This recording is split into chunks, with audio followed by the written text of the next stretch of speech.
আমি জেমি, আর আমি আজকে বাজারে গিয়েছিলাম। ফিরে আসার পর মনে হচ্ছে আমি বাজার না, যুদ্ধ করে এসেছি। আগে 500 টাকা নিয়ে বাজারে গেলে ব্যাগ ভর্তি হয়ে যেত, এখন 500 টাকা নিয়ে গেলে ব্যাগ তো দূরের কথা, নিজের আত্মবিশ্বাসটাই খালি হয়ে যায়। দোকানদারকে জিজ্ঞেস করি, ভাই ডালের দাম এত বেশি কেন? উনি এমন ভাবে তাকায় যেন আমি ডাল না সোনা কিনতে এসেছি। চাল বাড়ে, ডাল বাড়ে, তেলও বাড়ে, সবকিছু বাড়ে, শুধু একটা জিনিসই বাড়ে না, আমাদের ইনকাম। কারণ কি?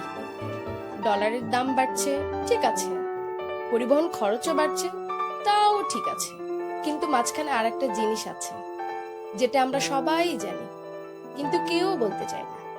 কোথাও না কোথাও অপ্রয়োজনীয় দৌড়াদৌড়ি, অতিরিক্ত হাত বদল, আর সুযোগ পেলেই বাড়তি লাভ নেওয়ার একটা কালচার তৈরি হয়ে গেছে। ফলাফল, শেষ ধাক্কাটা খাই আমরা।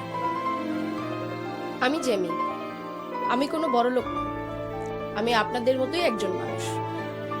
প্রতিদিন বাজারে গিয়ে হিসাব করি, আজকে কি বাদ দিলে বাজেটটা ম্যানেজ হবে। কখনো ডাল কম, কখনো তেল কম, কখনো নিজের শখটাই বাদ।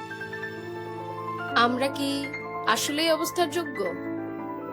আপনি বাজার করতে গেলে কি ফিল করেন?